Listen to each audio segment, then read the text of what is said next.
guys, welcome to Learn Extra Live. I'm Katleho and today we're going to be doing grade 12 mathematics. Grade 12, it's finally your turn. I know you've been waiting patiently there, trying to skip through channels, trying to waste time just so that Learn Extra Live can just show grade 12 maths already. But finally it's your turn and welcome. You're going to be in for a fantastic treat because it's going to be a great lesson. We are doing financial maths today, which is one of your guys' all-time favorite. Don't worry, I remember what your favorite is and I know it's financial maths. Make sure that today your full focus is on, guys. You guys already know what an important section this is and how much concentration it needs and what easy marks that you can score off it. So make sure that you are taking notes down. Remember that the notes that we're using right now are actually on our website, guys. Our website is www.learnextra.co.za/live. Guys, check it out. It has schedules, it has notes, it has the actual shows. So if you missed a show and you want to catch it, just,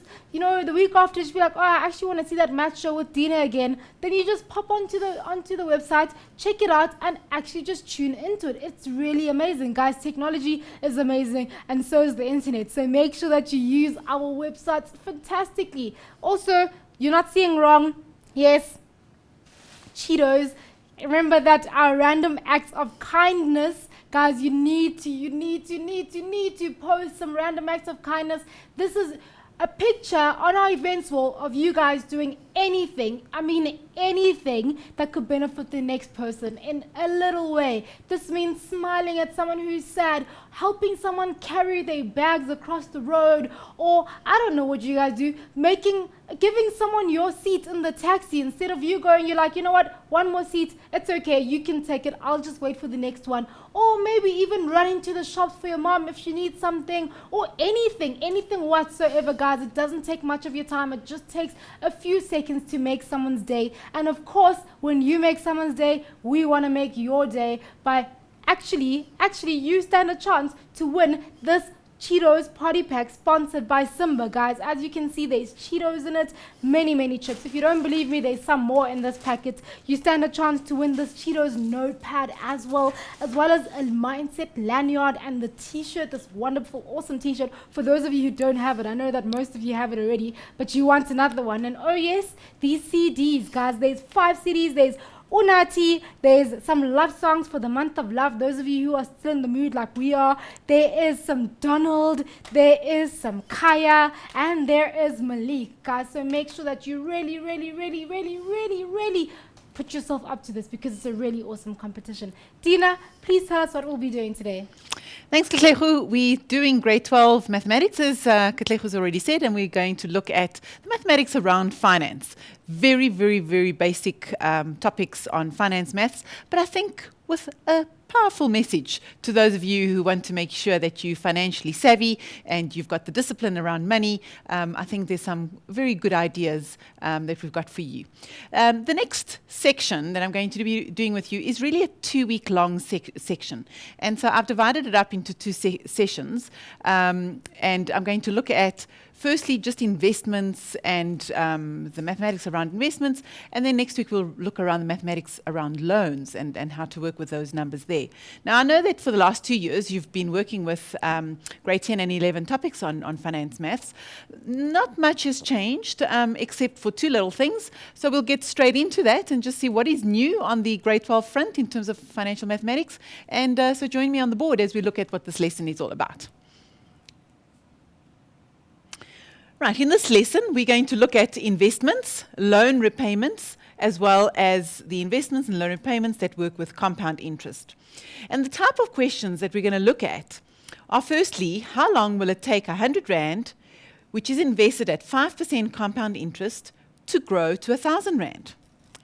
Next question, how much money do you need to save each month if you want to have enough money to buy a car in 2 years' time? And that's assuming you are buying it cash. We're going to look at things like what is a sinking fund and how do I set one up, etc.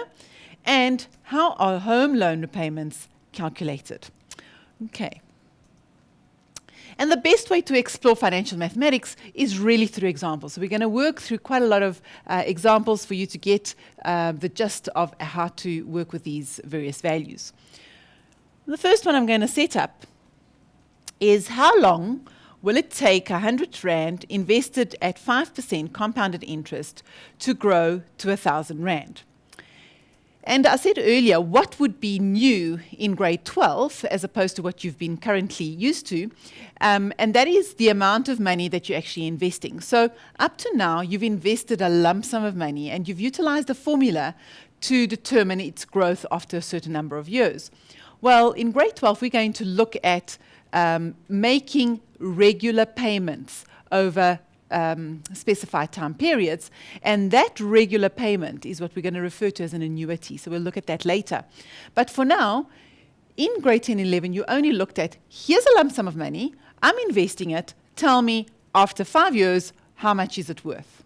Okay. Now we're going to slightly change that around in grade 12. We're going to say, if I start off with 100 Rand, investing that as a lump sum, tell me how long it would grow, when would I expect it to have grown to 1,000 Rand if you are given a certain interest rate and you are not given the time period over which you're working it. So that is the case in point here. If we look at this word, how long, that suggests that I'm going to be looking for N. What is N? And we can see that we're starting off with 100 Rand. We're investing it at 5%, and this is very important that we're working with compound interest, and then we're ending off with 1,000 Rand. So by analyzing these various quantities, we can say that this is my p-value, that's my principal, that's what I'm starting off with. This is the interest rate, so that's my I.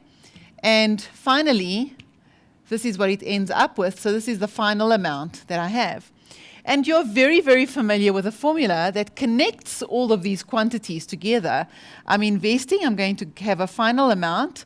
I'm going to let that principal grow for a number of years by using the ratio 1 plus I to the n. And this would be what we call a growth calculation. Obviously, if it wasn't growing, if it was depreciating, then instead of having 1 plus I, I'm going to have 1 minus I. So I've got my final value, I've got my starting value, I've got my interest rate, and I've got my n. So if we substitute all those in, we would get 1,000 is equal to 100. That's my starting value. I want to grow it for a rate that is 5%, but it's compound interest. So that already takes care of the formula that we're using. So it's 5%. And we want to solve for n. And this is where it becomes interesting, because all of a sudden you're not solving for p, you're not solving for I, you're solving for an exponent. So I actually want to find out what is this exponent.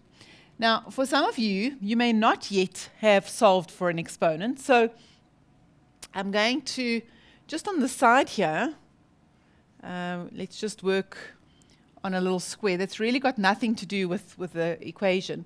And that is to say, if 2 to the x is equal to 3, for example, I know that if 2 to the x equals 2, x is 1, and if 2 to the x is 4, then x is 2. So therefore, this exponent over here must be sitting between 1 and 2. And in order to solve this, we introduce what we call logarithms. And logarithms basically say that the exponent is equal to the log of your result, which is 3, base 2. And that will give you my exponent. So a logarithm is just another way. Now, if you go to your calculator, you'll actually see it as one of your buttons. It's called log. And if we just move this across the way here, then what my calculator is going to do, it's going to, remember we said that 2 to the power of 1 is 2, and 2 squared is 4. So therefore, if my powers of 2 is going to give me a 3, it's going to be sitting between 1 and 2.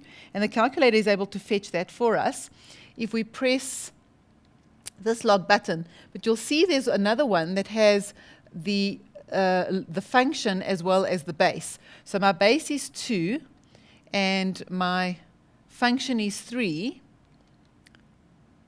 And what does that give me? That gives me 1,58 as we were expecting. So we've got my x value, I just want to erase this a little bit here. We've got an x value of 1,58.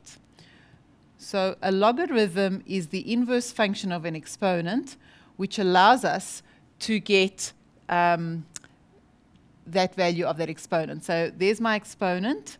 The exponent is always equal to the log of your function, of your power. This is your result, or your power. And your base, let's make it there. There's my base, will always be my log base. So the logarithm has to carry a base. And this idea of logarithm is what we're going to use to find that unknown. And you may not yet have covered it in class, but you'll do a couple more questions on logarithm, as well as you're able to interchange between the exponential format and the logarithmic format, then you find. And we're going to use that notation in order to solve for that unknown n in the equation that's coming up. Okay, so if we go back to this, we can see we now need to find an exponent, and the way that we find an exponent is to change things into log form. It's what we call a log form. Now, before we can change this into log form, we've first got to do some manipulation over here. We've got 1,000 equals 100 times, so we're going to take 1,000 and divide it by 100, and we're going to have that equal to a 1 plus that would just be a 1,05 to the n. So we just tidy things up a little bit. We then have got a 10 is equal to a 1,05 as my base and my exponent to the n. Okay, we're ready to put it into log form now, because log form says that my exponent equals. So it's the function that allows me to get my exponent. Exponent n equals, and then we have my base is 1,05, and I've now can put it into log form because it's the log of 10 of base 1,05. Okay. With that information, we can now get the calculator. And we've got same function, just clear it. There's my log function. Base is 1,05. And we've got the function of 10. And we just click it, and we've got 47. Okay, so just want to check something here. There we go. Right, so it says that we would need an n of 47. Now you know that in the formula, a equals p into 1 plus I to the n. That stands for, depending on what I is, and since I was compounded annually, n would also be a number of years. So it would actually take you 47 years for 100 Rand to grow to 1,000 Rand if you were actually calculating the number of years. So we could go back here. Just want to check something, that 1 plus 0.5 equals, yeah, that's correct. Just checking that our base was actually correct. Right, so just to go back to the question, how long means I'm finding n, which means I'm finding the exponent. And to find the exponent, we're going to use logs. So that is the new concept in grade 12. Okay, then let's look at something else. A photocopier valued at 24,000 Rand depreciates at a rate of 18% per annum on the reducing balance. So if we check this word here, that's, what does that mean? Method. After how many years? Again, notice what the question is about. After how many years will its value be 15,000 Rand? So can you see the picture? We started off with some machinery. It decreases in value to some new value, and we want to know how long will it take us to see that kind of rate happening. So again, after how many years would mean I'm trying to find n, and I'm depreciating a quantity. So I am starting off with that as my a value. And I'm ending with, sorry, not that. Let's just fix that up. I'm starting with that as my p-value. And I am ending off with the machinery finishing off at that value. So that's my final amount. Okay? And then what else have we got? We've got 18% per annum on the reducing balance. That simply means that it is another word for compound interest. Okay? So straight line would be representative of your linear or of your simple interest, whereas reducing balance would be your compound interest. Tina, before you give us the way of answering, can we take a quick break? Sure, let's do So that. guys, we're going to take a very, very short break. Make sure, and I mean make extra sure that you do not move off your seats, because we are going to be doing a really cool question. So see you just now.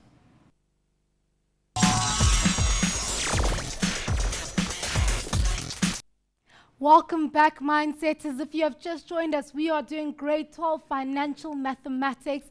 All you guys are on the page. I know you grade 12s have been here since grade 11 show. So make sure that your full focus is on the page. A bit of advice, download, if you can, the notes that Dina is going through right now. They are up on the website, guys. That's www.learnextra.co.za/live.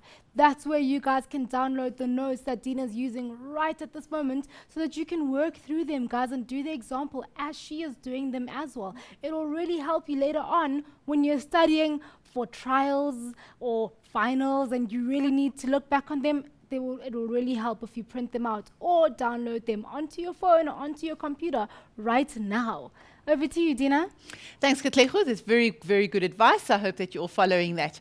Right, back to the question that we were busy with. We had a depreciation problem, and we found that machine went from, or photocopy went from 24,000 to 15,000. And so again, because it's a reducing balance question, we would have that your final amount would be your starting value 1. And now, because it's depreciation, it would be 1 minus the rate over a period of time. So my A, we've already said it would end off with 15,000. We started off at 24,000, and we have a 1 minus an 18%, which is an 18 over 100 rate, and we're trying to find N.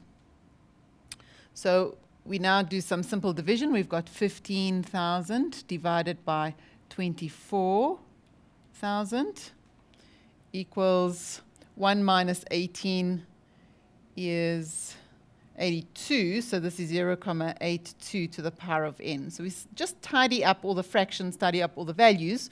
And 15 over 24, they're both multiples of 3, so that's 5/8.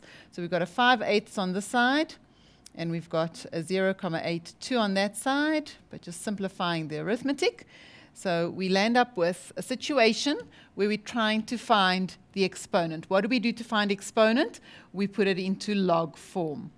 So we've got a log form where the exponent n is the same as the log of the power that you're getting, which is 0.6, or just let's make it 5/8. And the base is 0.82. So that's what getting it into log form is. It's the log of a power with base 0.82. And now we can use our calculator, which is log of 5/8 or 0.82 as our base, and 5/8.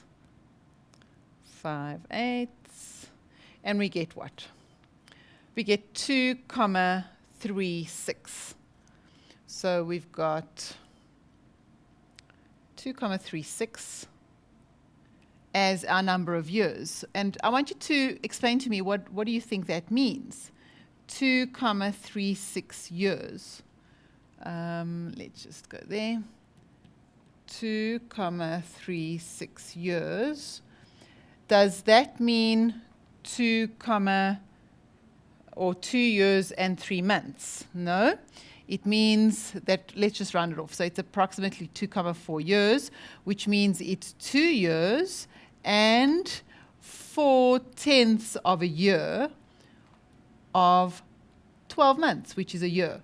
So to convert it to months, it's the portion, the decimal portion of the number of months in a year, and that's 2/5 of 12. So if we just take our 2/5, or 2 times 12 divided by 5, we would get that many months. So it's actually 4,8 months. It's almost 5 months. That's how many months it is. So it's approximately 2 years and 5 months. So just under 5 months. Okay, so notice that the decimal point does not refer to the number of months, but it refers to the decimal portion of that year. Okay, let's see what our next question has. A lump sum of money is invested at a rate per annum, and it's now compounded quarterly. Okay, how long should it be invested in order for it to double? Now, I like this question because all it's saying is that our amount of money is going to double. It doesn't tell you how much. Remember the first question we did, it said for 100 Rand must become 1,000. All of a sudden we have that a lump sum of money must just double. So let's have a look at what we would do in that situation. So again, it's a lump sum of money. We don't know how much we have. And in that case, we would just say, let's just invest X Rand. And for it to double, what would it look like if it was doubling? It would now become a 2x amount. Okay, so we've got our I rate, got the rate, and we don't know how long it's going to be invested for. So again, we're going to have our A equals P into 1 plus I. Why am I using this formula? Because it's our compound formula. And we've got our n value is 2x, our starting value is x, and our rate they have given us is 11.72%, but it's per annum, but it's compounded quarterly. So we've got to divide this by 400. In other words, what we're saying is that we've got 11.72% per annum compounded quarterly, and I need to get my I value, which is going to be 11.72 divided by 4 in order to get a per annum compounded per quarter compounded quarterly. So that would be my rate per quarter. So my I would actually be 11.72 out of 100, which is now going to make it 400. So your I value is now per quarter compounded quarterly. So I cannot have a per annum compounded quarterly. I need to have a quarterly rate for compounding quarterly. If I had per 6 months or per half year, I would need a half yearly rate. So I have to convert my rate into the period that I'm working with. So there's my 400, and then I would like to know how long it takes. Right, so if you are familiar with A's and P values, then you could see that I'm going to take this x and divide by that x. I'm going to get a factor of 2 on the side, and I'm going to get this value here that we'll work on the calculator in a moment. So it's 1 plus our 11.72 divided by 400, and we are going to find n. Now, why is it important to get this value? Is we're simply working with this exponent. So if I'm solving for the exponent, it's going to be the log of 2 with this base that I've got up there. That whole bracket must go in there. Okay, so take my calculator. I'm going to do one thing at a time. Let's add on 1 plus the fraction 11.72 over 400. And let's see what we get for that. It's 1.0293. So we would actually like, let's write it in, 1.0. Let's make it as close as possible to that. So let's make 1.03. 1. So we've got that as 1.03. So that goes into my base over here. Right. So with my log function, I can now take my base as 1.03 and my function as 2, and let's see what that gives us. Okay, it gives us 23,45. What? What are these n's? How have they been calculated? N is 23,45. Is this in years or is this in quarters? Because we were using a quarterly rate, remember? So we had our quarterly rate, which means N is coming out as in quarters. There are that many quarters. If you've taken your rate to be in quarters, then N will come out as quarters. So therefore, in terms of years, would be 23,45 divided by 4, which would give me amount of years. We've got it on the calculator, so let's divide by 4, and we get 5,8 or 5,9 years. So it's approximately 5,9 years. Does that mean 9 months? No, it's 9/10 of 12 months, which would then give you approximately how many months you would be calculating with. Okay, so let's see. All right, so we can now go on to the next section. So we've looked at really just finding how long it would take a lump sum of money to grow to a certain amount, or how long it would take a certain amount to depreciate to a new value. And to solve for n, we've got to get it into the log form. Okay, now that was one of those new aspects of grade 12. Here's something else that you haven't seen up to this stage, and that is the term annuity. Remember I said to you earlier, previously if we were taking 1,000 Rand and we were investing it, we were just leaving that 1,000 Rand in the investment company and we were not touching it. We weren't doing anything to it. It was just going to sit there and grow towards a certain value. Well, the term annuity is very different because it doesn't say anything about a lump sum sitting there. It says we are going to take a certain amount, let's say 1,000 Rand, and every month we would like to add 1,000 Rand to the account. Okay, so you can imagine that if over 5 years you were going to look at how much you had in your account, you're going to have the 1,000 Rand plus the interest it's accumulated over 5 years. Then in your next month, that 1,000 Rand is only going to be there for 4 months, for 4 years. The next 1,000 Rand is only going to be in there for the next 3 years, etc., etc. So that's if you were doing it yearly or monthly, depending what situation you would choose to invest it. But as you can see, if I'm doing a regular payment on a yearly basis or a regular payment on a monthly basis, those regular payments are accruing different rates of interest. But they're each accumulating that interest. And so once you've done your sequences and series, you'll do something called the geometric series, which is the series that is used to develop the formula that we use with these kind of investments. And this kind of investment, I said to you earlier, is called an annuity. So let's define and see what types of annuities there exist. An annuity, the term is used in financial maths to refer to any terminating sequence of, and this is very important, regular fixed payments over a specified period of time.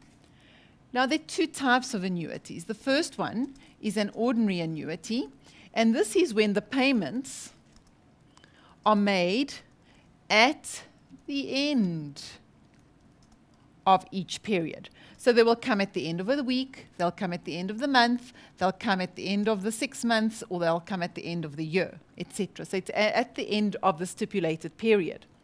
Okay, so that's an ordinary annuity. An annuity due is when you are making the payment at the beginning of each period. So what happens in this case is because you're doing it at the beginning of the period, oftentimes you will invest, let's say, 1,000 Rand a month, and you'll make your payment at the beginning of the month. But your annuity, we talk about it maturing, that's when you get paid out for the annuity, it matures at the end of the period. So basically your money would still collect interest, the money that you're depositing would still collect interest. Okay, so the formula that you use, it's a very fancy formula, and it will be in your formula sheet. It's called a future value annuity, and therefore we start off with a capital F. And the future value is because if you imagine that you are investing all this money monthly or yearly or whatever, you are going to arrive at a future value in that investment company. So at the end of it, you're going to arrive at this lump sum of money. So that's why it's called the future value. You're getting some money in the future. Okay. And what it stands for is this X is that regular payment that you're making. So whatever you've chosen, and it's when we say regular, it means it cannot change. So it can't be 1,000 Rand one month and then 2,000 Rand the next month. The formula can't cope with that. So the formula looks at regular. That's why an annuity is defined as that regular payment.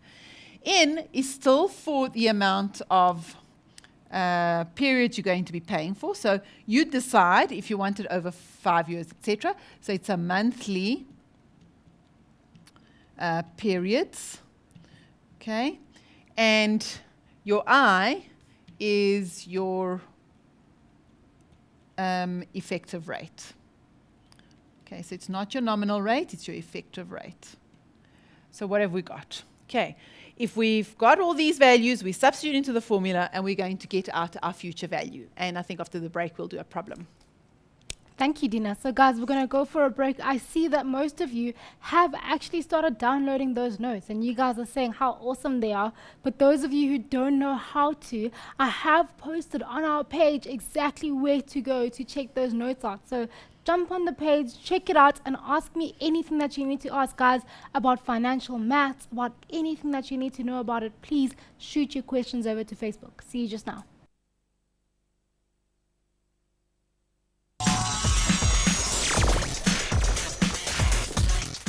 Welcome back, grade 12s. Right here next to me, if you haven't seen it yet, is the Simba Cheetos prize, guys. This prize goes out to all of you who have posted, not all of you actually, sorry, my mistake, to the lucky winner who has posted their random act of kindness on our events wall. All of you do stand a chance to win, and during the week, we do one draw of one final winner that will win many chips. I mean, lots of chips. You can share them with everyone in your family. You win a mindset t-shirt. You win these 5 CDs that I've already mentioned to you. You win a mindset lanyard. Let me show you the lanyard. And a mindset pen, if I can find it. And before that, you also win the Cheetos notebook and pen, guys. So make sure that you're actually posting up your random acts of kindness, what you would love to do just from your heart to someone else's heart for the month of love. I'm looking forward to checking those out on the page if you have posted yours. Dina, are you ready for us? We are ready, and I would like to answer one of the questions that you've posted on the page. Where do I get the 400 from in the previous question? Let's have a look at that. We had 11.72% per annum compounded quarterly rate. So we were given that as our rate. Now we all know that 11.72% is the same thing as 11.72 out of 100. Okay? But this would be a per annum compounded quarterly rate. Now, I'm going to get this percentage rate in the year, but if I'm compounding quarterly, how many quarters are there in a year? There are 4 quarters. So I'm going to be compounding in the first quarter, not 11.72, not 11.72 in the second quarter. I'm going to have to divide my 11.72 by 4 in order to be able to get my quarters. So I'm getting my 400 because I'm taking this value and I'm dividing it by 4. And if I divide that by 4, I get 11.72 over 100 multiplied by a quarter by the reciprocal. So I get 11.72 over 400. That's where I'm getting it from. It's 4 times the 100 because I'm working with quarters. So I'm converting this into a per annum, a per quarter compounded quarterly rate. Because now I'm going to have in the first quarter, that's my rate. In the second quarter, that's my rate, etc. Whereas that rate there, as it stands, was just per annum. But I don't want to have an annual rate. I want to have a quarterly rate. Okay, so it was a division. I hope that's better. Right, so let's go into the annuity. I want to go back and explain this in a different way. Okay, so we had ordinary annuity, which said this is an annuity whose payments are made at the end of each period. So this is what it would look like if we did a timeline. If we had our first payment at the end of the first month, okay, in that second month, it would gain interest. In that third month, it would gain interest. Fourth month, it would gain interest. And then we'd make a payment on the last month at T5. So this would be the future value of that first month, and we would pay my last payment there. Then my second payment would be made there, and it would get to a future value over here. But can you see, if we deposited 1,000 Rand in month 1, then that blue line has got more interest than what the yellow line has. And that would have more interest than what the purple line has, and eventually what the orange line has, and eventually we would make a final payment at the end of that month. So all these payments over here would mature at the end of that period. Okay. Now, that would be an ordinary annuity. You would make the last payment, and it matures at the last payment. Now, what about an annuity due? How does that change? Well, what would happen is we would have this first payment that we'd make, which would go all the way to year 5, but because this is being made at the beginning of the month, okay, we would have that it would grow till the end of the month. So it would grow by a little bit more, and our second month payment would be made here, and it would grow all the way to the 5th month, and it would grow all the way to the end. And we would have our purple line going all the way there and to the end, and the same thing with our last payment, the orange one, we'd make it there, go all the way there to the end. And finally, you would have this last payment that you had made in the 5th month, that it would grow to the end as well. So whereas an ordinary annuity, you make the last payment and it matures, with an annuity that's due, every single payment, because it's made at the beginning of the month, will all grow towards the end. And this is what we call an annuity due, and the formula changes slightly. Now we're going to work for the next section just on ordinary annuities. So our ordinary annuity works on the formula. Let's just put it up here on this formula. It will be on your formula sheet, grade 12s, so you don't need to memorize it completely, but it is good to know. It is 1 plus I to the n minus 1 over I. Okay? And that's all in the brackets.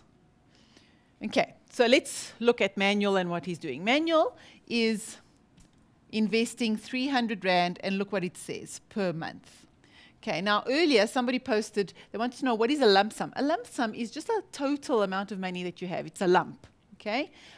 Just going to the dictionary, look up the word lump. It's a total amount of money that you have. So you don't have a little bit, little bit, little bit. You've put it all together, and now it's called a little lump, okay? So 300 Rand, and what are they doing? Per month. Manuel is every month going to put 300 Rand into account. So he's not taking 300 Rand and waiting for it to grow for a period of time. Okay? Into and it talks about an ordinary annuity account. And what's it paying? Let's have a look very carefully at the rate. It's paying 14% per annum, and it's compounded monthly. And this formula will only work for compound interest, so they will have to tell you if it's what the nominal rate is, and you'll have to get some, you'll get to the effective rate. And it's happening for a period of 5 years. Okay, so can you see that because we're compounding this interest rate monthly, we will need to have our years in months. So our N is going to need a conversion. Our N needs to be in months. How much money does Manuel have at the end of 5 years? So here we go. We're investing this money, and you can draw a timeline if you want. But I'm going to opt to just give the information in terms of the formula. So we've got future value is what we want. We know that Manuel is making a 300 Rand payment every month, and he's going to invest it. So it's 1 plus I to the n minus 1 over I Okay? And it's good to just on the side to fill in what values we have. So we know that X is going to be 300. We know that our rate is going to be 14% per annum compounded monthly. Our compounding and our yearly rate must be exactly the same units. So the effective rate is 14%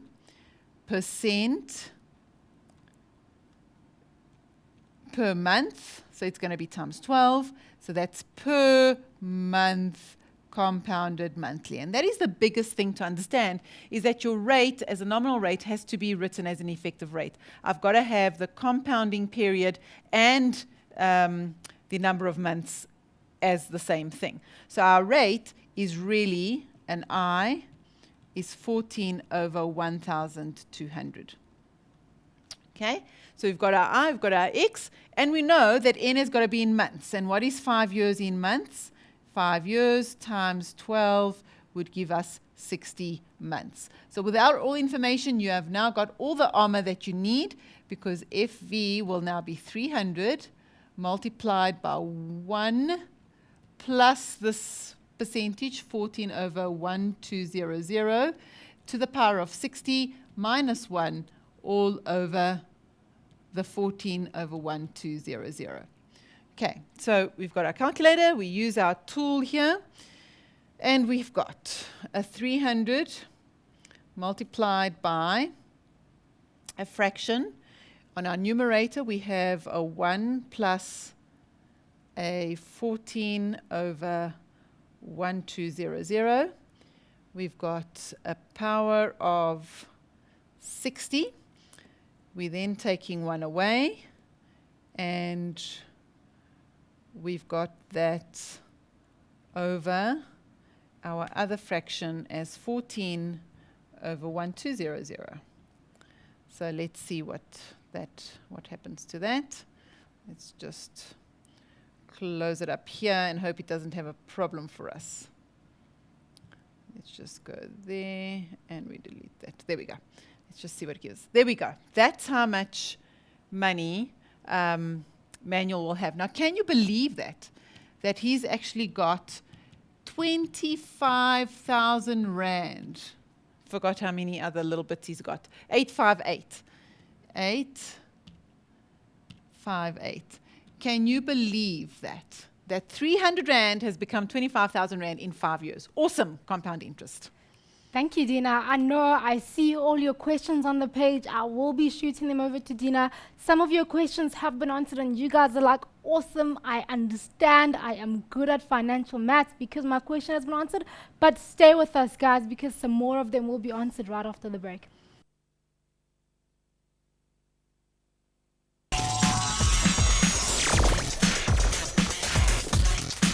Welcome back, guys. Facebook.com/learn extra is where we're at. You guys need to jump on the page and ask those questions.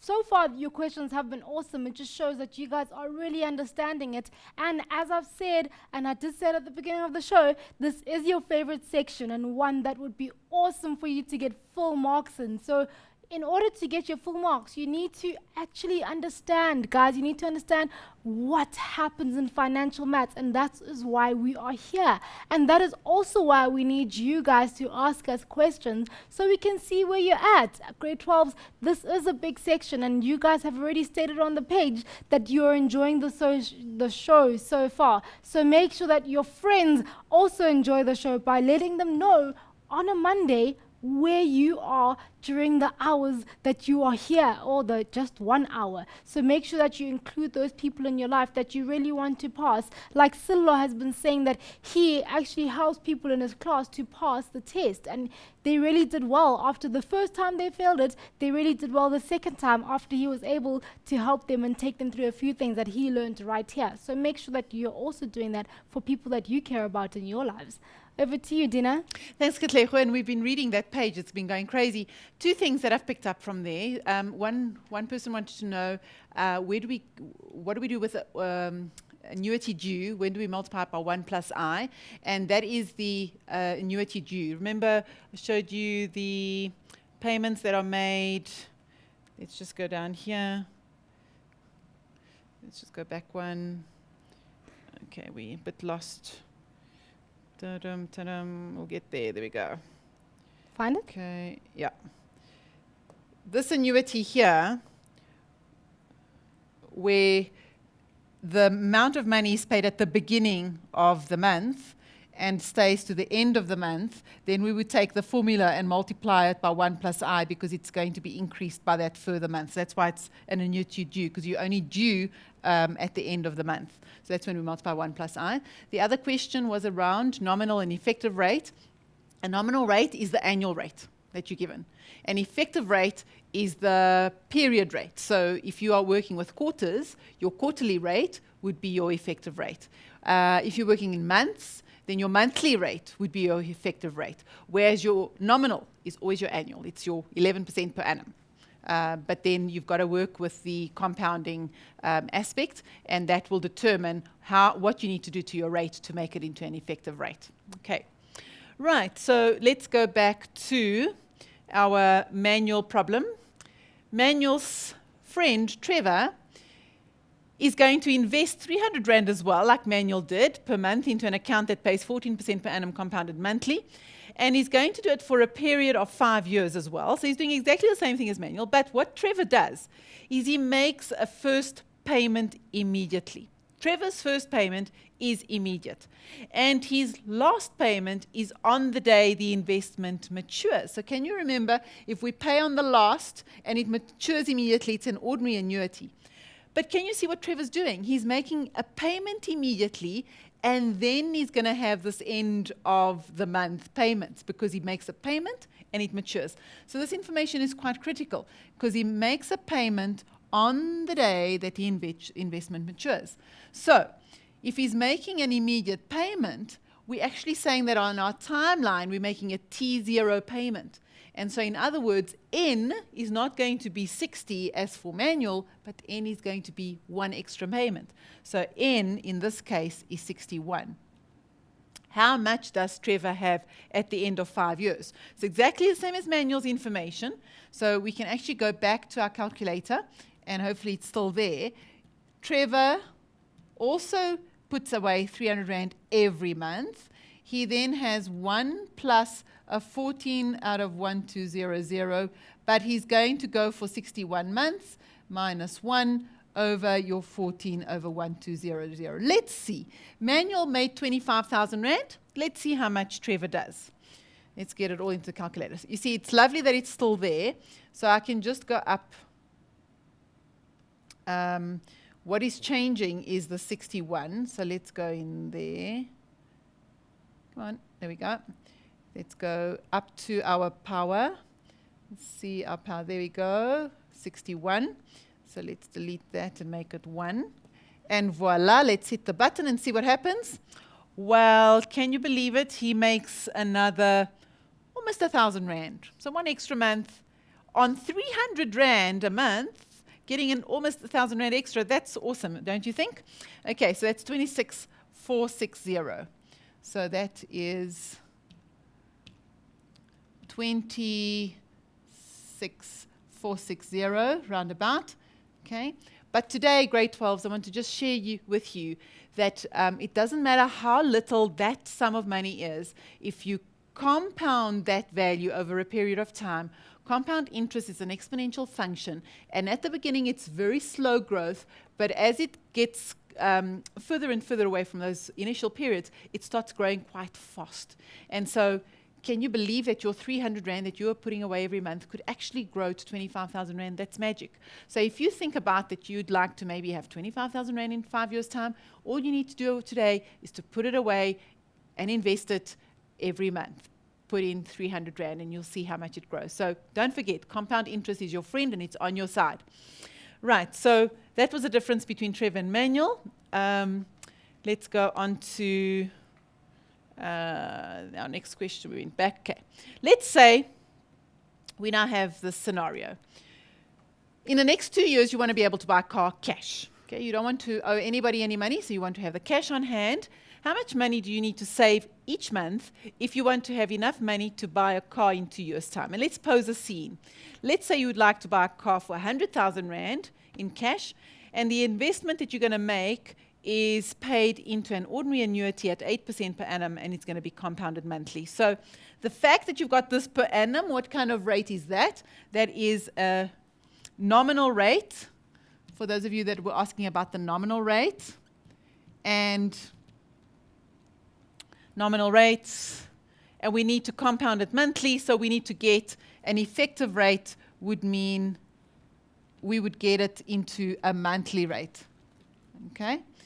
So we're going to leave you on working that problem, and next week when I come back, we'll see how much money you've got to invest every month. Over to you. Thank you, Dina. Time really does go fast when you're having fun, guys. Thank you for joining us today. Human tricks have been really awesome. I want to remind you guys to learn more and learn extra, and keep popping onto the page and helping other people, guys. Cheers, bye.